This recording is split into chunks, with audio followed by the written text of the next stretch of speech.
Good morning, everybody, or afternoon or evening or whatever time it is. It's morning where I am. Could be anywhere, anytime for you. Thank you for joining me. Every week I do a presentation on a different topic and doing whatever I can to help people do something extraordinary with their life. And this particular topic is how love is still one of the greatest growth factors in each of the areas of your life. So I'd like you to join me on this. And if you could maybe have something to write with and write on, take some notes. I have a feeling you'll get a couple ideas from it. First, I'm going to describe the 7 areas of life that I'm going to address. I believe that each individual, and this is something I've been working on since I was 18, 19, 20 even, each individual has the potential to expand and empower these 7 areas: our spiritual quest, our mind development quest, which is making a contribution with our ingenious mind, our business quest, our financial quest, our relationship family quest, our social leadership and influence quest, our physical health and well-being quest. And so all of these areas we can empower. In any areas of life we don't empower, other people tend to overpower. But then there also what I'd like to define, those are the 7 areas. I'd like to define love for a moment. This is something that'll probably twist your brain a bit. Most people will probably think of love as some sort of a romantic infatuation that occurs in the time you meet somebody and maybe have a long-term relationship with them eventually. But I'm going to define love as the synthesis and synchronicity of all possible complementary opposites. The synthesis and synchronicity of all possible complementary opposites. Now, let me elaborate on that so we can put that into context. It's when you meet somebody and you infatuate with them, you're conscious of their upsides, but you're blind and ignoring and unconscious of some of their downsides. And you have now an impulse to seek them out. You get a dopamine and oxytocin and vasopressin and enkephalin surge, and you now are attracted to them. And many times people think, oh my God, I love this person. And they're really in a dopamine rush, and they're in kind of an infatuation, puppy love state. And many people confuse that with love. And that is an infatuation. You're blind to something. You're not seeing the whole.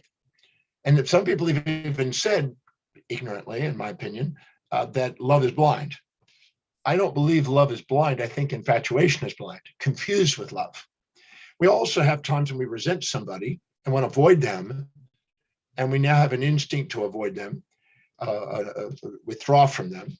And now we're conscious of the downside and unconscious of the upside. And now we're ignorant of the upside, blind to the upside. And now we are avoiding them. And sometimes the more we were infatuated with them, the more we can set up a fantasy about who they're going to be, the more they don't live up to it. And then the more we resent them because we're comparing them to our fantasy and they can't win. And so now we resent them, and now we're unconscious of it. So we were subjectively biased when we were infatuated and subjectively biased now when we resent them. And we go through this kind of bipolar response. And many people start out that way in relationships, and eventually it settles and eventually come to the center and they realize, okay, there's things I like and things I dislike about them. And you finally realize, I love the person. But when you see both sides, you end up appreciating and seeing how both are actually serving you. The things that you resent also have contribution to your life too. Sometimes it make you grow up and mature and tackle things and stimulate activities and growth. So you need both. When we're seeking something, it represents in our amygdala a prey, food. And when we're avoiding something, it represents in our amygdala predator, something that can eat us. So the desire for food and the fear of loss of that, which is starvation, and the desire to avoid the predator and the fear of being eaten, those are the basic driving impulses and instincts that cause this impulse to be infatuated and this instinct to be resentful. And these are survival mentalities confused with love and hate. And very commonly you see in the literature, love and hate, love you, hate you. But I like to think of it as infatuation, resentment, or admiration and despise as the 2 components of love. You want to hug them and slug them, attract, repel. And I believe that true love is the synthesis and synchronicity of both of those. You need both to grow. And if you got prey without predator, you'd get fat and gluttonous and you wouldn't be fit. And you would then attract predator to eat you because you got more calories per bite. And if you had predator without prey, you would end up being emaciated and starve, and you would not be fit. You wouldn't have any energy. So you need both in balance. Is why we have a food chain in our ecosystems to make sure that we get both, because maximum growth and development occurs at the border of support and challenge, things you like and dislike. You need both to grow, kind of a peace and war mechanism. And the attraction, repulsion, even love making is a combination of attraction and repulsion, if you look at the actual physiological aspect. So if I was to go up to you and I said, you're always nice, never mean, and you're infatuated with somebody, you'd be blind to the downsides. And they would immediately go, well, that's not so. Their intuition would point out some of their downsides and think of when they were mean. And he said, well, they're always mean, they're never nice, and you have these absolute languages, then their intuition would say, no, that's not true. And so these are exaggerated labels we put on people when we're subjectively biased and we're in survival mode and we're not really seeing what's actually there. But if I said to somebody, sometimes they're nice, sometimes they're mean, sometimes they're kind, sometimes they're cruel, sometimes they're positive, sometimes negative, sometimes peaceful, sometimes rational, they would immediately go, yep, that's true. And that's true about our own lives, if we look carefully. I'm not a nice person all the time. I'm not a mean person all the time. I'm an individual with a set of values. If you support my values, I can be nice. You can challenge my values, I can be mean. Nice as a pussycat, mean as a tiger. So I'm both. To love somebody is to embrace both sides of their nature. So I define that as a synthesis of those pairs of opposites. The same thing in our career path. If we have goals that are skewed to one side and they're fantasies and we're blind to the downside, we'll get smacked by the reality because we haven't mitigated any risk. And so we'll have the predator of that side attack us. But if we embrace an objective that has both sides, objectivity means balance and neutral and both-sidedness, versus a fantasy of one-sidedness and infatuation with an idea, and then we find out we're not prepared for it, the realities of it. But if we embrace both sides, we get to do what we love. In fact, when you're doing something you love, you embrace the pleasures and the pains in the pursuit of it. When you're doing something you're infatuated with, you want to avoid the pain and you want to avoid all the things you dislike. And if you're not pursuing challenges that inspire you, you keep attracting challenges that don't, because you keep pursuing this support side without the challenge side. And many people want a support group, but they need the challenge group to grow. In fact, the challenges make you precociously independent. The support group can make you dependent. So you need both to grow. That's the first principle. And that's been shown in chaos theory. It's been shown in evolutionary biology. It's been shown in your own life if you just open your eyes and look. So I'm going to define love as a synthesis and synchronicity of opposites. Because actually, if you look carefully, right now we have a classical example going on. We have Russia attacking, but we also have many other countries supporting. It's the challenge and support that's going on in the dynamic. And actually, both sides make up the love process. If you see one without the other, you're blind to one side. Wisdom is seeing both sides simultaneously.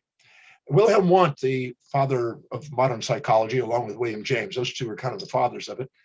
He said that there are simultaneous contrast and sequential contrast. When you see a positive without a negative, and then later see a negative without a positive, that's a sequential contrast.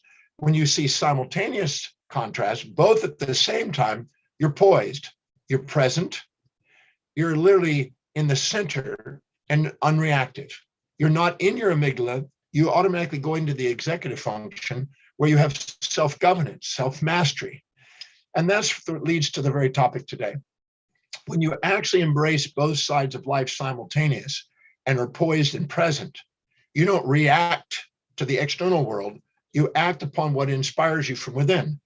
You know, I said about 16 years ago on the movie The Secret, when the voice and the vision on the inside is louder than all the opinions on the outside, you begin to master your life. Well, that's what happens when you're actually in the state of equilibrium. I've been teaching a breakthrough experience program, which is a seminar that I've done for many, many years. And in there, one of the questions we ask in the Demartini method is asking, go to a moment where and when you perceive this individual that you resent, that you're resenting some trait of, go to a moment when they displayed or demonstrated that behavior that you resented. Great. Where are you? When are you? To make you present. and then exactly what did they do, and exactly what was the context of what they were doing, what was driving it, and then exactly who are they doing it to, and then in that exact moment, who is doing the opposite. And to people's dismay, they're going, wait a minute, I had this reality that this terrible thing happened to me and I resented them for it. And all of a sudden they realized that there was somebody playing the opposite role. There was an opposite going on at the same time, a contrast, simultaneous contrast. And when they see that, they go, whoa, there was a challenger and there was a supporter. There was somebody trying to tell me a lie. There was somebody telling me the truth. Somebody trying to take something from me. Somebody trying being generous. And I was infatuated with the generous, and I'm now resenting this part. The more you are infatuated with one side, the more you resent the other. In fact, if you look in the brain, every time you infatuate with a behavior of somebody, you're going to resent its opposite. And every time you resent a trait in somebody, you're going to infatuate with the opposite. The more you polarize that, the more it controls you, because anything you infatuate with or resent runs your life. And you're basically ungoverned from within, and you're now run from without. And people who run from without are disempowered and overruled by the world around them. And people that run from within govern the world around them. If you're not governing yourself from within, you get governed from without. If you don't even listen to your physiology and psychology, you end up sociologically or theologically being run from the outside, controlled from the outside, from politics or religions, instead of actually having this self-governance and realize that there's a pair of opposites that's love in your life. So what I do is I show them the opposite, and I take the trait where they infatuate, where it was and when it was and what's the content and context and who they're doing it to. And I show them that at that moment, whoever that's being done to, the opposite is there. And at first, they've never thought about that. They just assume their reality was the whole picture. Anytime you're infatuated, you're unconscious the downsides, or resentful and unconscious the upsides, you're not mindful and not fully conscious. But if I ask you the questions that make you aware of both sides simultaneous, you now become centered, poised, present, mindful. And from that position, you are the most empowered. In fact, if you look at it, the synthesis and synchronicity of these complementary opposite experiences is what I define love. And what's interesting, why I define it as love, after taking 100 and something thousand people through that process and having them showing these synchronicities and showing them these pairs of opposites, the moment I do that, a tear of gratitude comes out, because now their authentic self sees the whole, their whole mindful. See, if you infatuate with someone, you're going to minimize yourself to them because you're going to be too humble to admit what you see in them is inside you. When you resent somebody, you exaggerate yourself with pride, and you say, well, I'm too proud to admit what I see in them inside me. And so when you're minimizing yourself or exaggerating yourself, you're not being yourself. And when you're not being yourself and you're judging yourself and other people, you're not empowered, because now they're running you and your facades are running you instead of you running you. But the moment I ask these questions, which is what I ask in the Demartini method at the Breakthrough Experience, and what I ask in my program called Synchronicity, where I actually teach people how to transform these subconsciously stored emotional sequential contrasts and help them see the simultaneous contrast and be liberated. And that information, when you go to a point where you see now the wisdom of both sides, the instantaneous recognition that there's two sides, and the love that comes out of it, tears of gratitude, the heart feels like it opens, and all of a sudden you're present. And that love is the synchronicity and the complementation of opposites, the simultaneity of opposites. In that moment, you're not infatuated or resentful. You're just poised. And then when you're infatuated, you got noise in the brain, and you're in bondage to that. It's occupying space and time in your mind. When you're resentful, it's occupying space and time in your mind. But when you're poised, you occupy your mind, not those things out there that you're misperceiving. Now, if you take that into the mental area, what stops us from mental genius is actually this vacillation noise in the brain. It's almost like we have a signal from our own inner voice, and we end up with noise around blocking the signal. So the noise to signal ratio of our receptivity of our inspirations in life are blocked. And we end up not having the confidence, because you can never have confidence of the positive without the negative, or the negative without positive, that you can have the confidence that you're both. You're absolutely certain you have both sides, but you're not certain you're always positive or always negative. So your certainty level goes up, your noise in the brain goes down, you're more inspired, because whatever is really objectively perceived. See, when you live by your highest values and live by priority, you wake up the executive function, you wake up objectivity, you see both sides more efficiently, and you're now able to live more fully. And your brain moves into the forebrain, where it has foresight and has wisdom and has mastery and self-governance and spontaneously inspired action. and you end up having the most powerful mind capacity. And in business, when you're more objective and you're not infatuated or resentful, you're not narcissistically proud or ashamed and minimizing yourself altruistically, when you're there, you're in the most sustainable, fair exchange. So your business flourishes when you're in that state, when you see pairs of opposites. They say that leaders of businesses and leaders of organizations, when they can see the complementation of opposites, that's when they're most empowered, when they can embrace both sides, not get infatuated with the overworker and resent the underworker, but know how to manage both of them to bring them into maximum performance. But as long as we're infatuated or resentful, the world around us runs us. So in business, if we puff ourselves up and we look down and resent somebody, we'll not listen to our customer or our staff, and we'll have chaos and customers that don't want our business. And if we're altruistically minimizing ourselves and putting people on pedestals, we'll have anarchy in the business and we'll sacrifice our profits. So by having objectivity and seeing both sides simultaneously, we poise ourselves and present ourselves to allow maximum business development. And in our financials, as Warren Buffett says, until you can manage your emotions, don't expect to manage money. People that don't have foresight and strategies of the executive function and are impulsively gambling with things and looking for a quick fix usually do not end up with a cash flow. That's the majority of people. They don't really have a high value on wealth building. They don't have it where they're more objective. And so they're voluntarily, impulsively going with whatever the thinking is. And by the time everybody's excited about something, it's too late to make a profit. And then when people are resentful to something and have greed or fear cycles, then they end up losing their money. So until you can manage your emotions, don't expect to manage money. So your wealth potential is enhanced by love.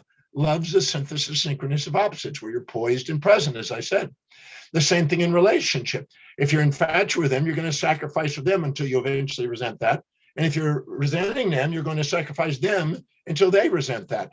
But if you actually have an equilibrium and you can see simultaneously both sides, the synchronicity of opposites, you actually can appreciate and love them for both sides. And you can see that both serve you. See, the very thing that challenges you also makes you grow and expand and makes you resilient and creative. You need both sides simultaneously to grow. And if you can see both sides, you're untouched. And you're not having these volatile swings in relationships that drive people nuts, the drama and all the emotional crazies that come with it. And when it comes to leadership, don't expect to lead, as Robert Greene describes in his 48 Laws. Don't expect to lead if you can't manage your own emotions. In fact, the executive center is also called the governing center and the gratitude center in the brain. And one who can govern their own emotions, the forebrain and the executive center, the medial prefrontal cortex, sends fibers down to the amygdala and calms down with glutamate and GABA, the transmitters, and calms down the brain, the amygdala, from these impulses and instincts, these subjectively biased interpretations of reality. So all of a sudden, you wake up leadership capacities. You're more clear by an inspired vision, which is the executive center. You're more spontaneously acting. You don't need motivation from the outside, which is a sign of a follower instead of a leader. And you're more governed. So love is the growth factor when it comes to society's leadership roles. And physiologically, when you're in a state of love, your autonomic nervous system, the sympathetic, which is fight or flight, and the parasympathetic, which is rest and digest, greed and feed, they automatically are in poise and balance. The heart rate variability is expanded. Your resilience and adaptability. See, when you're neutral and you've got simultaneous contrast, you're not fearing the loss of that which you're infatuating. You're not fearing the gain of that which you're resenting. You're not being impulsive or instinctual. You're being inspired and intuitive. And in that state is where your physiology rallies. That's when the cytokines from the pro and the anti-inflammatory hormones come into balance, which normalizes. That's when your microbiome comes into balance for physiological. That's when you actually maximize your potential. So your physiology is maximized in the state of love. That's why love is still the greatest of all healers. I wrote a book called Count Your Blessings, The Healing Power of Gratitude and Love. And I believe that that is true. That is one of the greatest healers on the planet. So physiologically, love is great empowerment. Psychologically, in the mind, love is the great neutralizer of the noise. It helps you lead, doing something you love and loving what you do. People that are that way don't need to be externally motivated to do it. And they're inspired, and those are the leaders. And inspiration, when you stop and think about it, well, I think most people, even in their spiritual quest, will acknowledge love and equanimity. Equanimity means balanced mind. That means you see both sides simultaneously or synchronously. Carl Jung described when you bring the conscious and unconscious together and you become fully conscious, you have synchronicity. an acausal synchronicity. That means you're not blaming something and saying, well, that caused my pain and that causes my pleasure, and you're lost in the external world. In the Buddhist construct, the karmic world, you're now in the dharmic world. You're in the place of you're feeling that you're pursuing a path of inspiration, doing what you love and loving what you do. So I just wanted to go around the 7 areas of life and show how the synchronicity and synthesis of pairs of opposites in the mind, when you actually see both of them simultaneously, you shed the baggage of the, you might say, the subconscious mind, which is where all the noise is stored. Every time you see one side without the other, you store that in the subconscious mind, which is all the noise in the brain. And every time you synthesize and synchronize it and see both sides, you store that in the superconscious mind, which is the transcendent thing, that the transcendent state that Immanuel Kant described. And then this state, this is where you have superconsciousness. This is where you have spiritual consciousness. This is where you have cosmic consciousness. This is where you have a mindfulness state. And this is where we actually act, not react. And so all 7 areas of life can be empowered through love. Love is a synthesis and synchronicity of opposites. And that's why the reason I teach the breakthrough experience, to teach the Demartini method, to show you how to bring the subconsciously stored misperceptions back into balance so you can be able to have appreciation, love for no matter what's happened in your life. Ultimately, everything in your life is guiding you to something profound in your life, magnificent, and a path in life that's unique to you according to your highest value in life. And the synchronicity is the synthesis and synchronicity of opposites, is the ability to ask questions, because the quality of your life is based on the quality of the questions you ask. Ask questions that allow you to see both sides of every event. That's one of the reasons I put together a program called the Synchronicity Program. And I basically help people one by one take all the baggage moments in their life that they were highly infatuated with, or highly resentful to, the fantasies and the nightmares, the prides and the shames, the things that they were distracting them, all the distractions in life that are sitting there run by the animal brain, the survival brain. I show you how to take each one of those things that are occupying your mind, the anxieties, the fears, the phobias, the fantasies, the philias, and show you how to one by one methodically dissolve them so they're not running your life, so you're controlling your life and governing your life. Self-governance, self-mastery, self-reflection, pure reflective awareness is what synchronicity is about. So I teach a course called Synchronicity for the sake of that, to help people transform the subconscious baggage into superconscious fuel, to be able to take the things that normally age us with entropy and turn us into a timeless mind, ageless body, as Deepak used to describe. That's what synchronicity is about. That's what the Demartini method's about. That's what I try to do in the breakthrough experience. All of them are designed for you to master your life. All of them are designed to help you experience love. I'm certain about it because after hundreds of thousands of people taken through these processes and actually showing them and having them, out comes thank you, I love you. And that brings a tear of gratitude. And if you're not having a tear of gratitude on a daily basis, you're probably accumulating subconscious baggage without realizing it. And then if you're weighing you down and gravitationally pulling you down, instead of liberating yourself and radiating outward, I always say they were either radiating or gravitating. We're inspired or despired. We're basically seeing things as it is, or we're being caught in subconsciously stored baggage that's a misinterpretation and subjectively biased in our reality. And most people are caught in those opinions of subjectivity instead of seeing things as a magnificence of how it is. The magnificence of how your life can be and is more powerful. When you actually love life as it is, it transforms into what you love. That's what I found. So I'd love to be able to share with you how to do that in the Synchronicity Program. And if you could take advantage of that opportunity, I guarantee you learning that tool will be useful the rest of your life. Love is a synthesis and synchronicity of all possible complementary opposites. And in your life, every moment in your life, during the stream of consciousness that you're living, every perception you have births a pair of conscious and unconscious pair of perceptions. If you're aware of one and not the other, you store it in the subconscious mind. If you see both of them simultaneously, you get to the superconscious mind. If you'd like to go from the subconscious baggage to the superconscious fuel, join me at Synchronicity. I am absolutely certain what you will learn there, you will use the rest of your life. I'll show you how to synchronize time, synchronize things in space, synchronize perceptions. I'll show you how to liberate yourself. You'll feel lighter as you do it. You'll free yourself up of some baggage.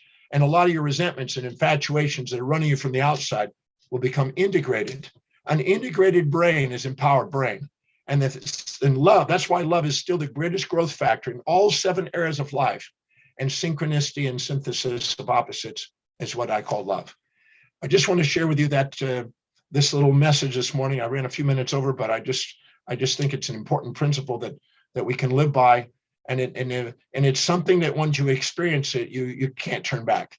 The fantasies of the little infatuation is insignificant compared to the profoundness of love and the synthesis synchronous of opposites.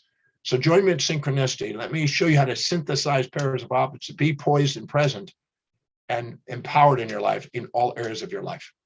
Thank you for joining me today. I look forward to seeing you soon at the Synchronicity program.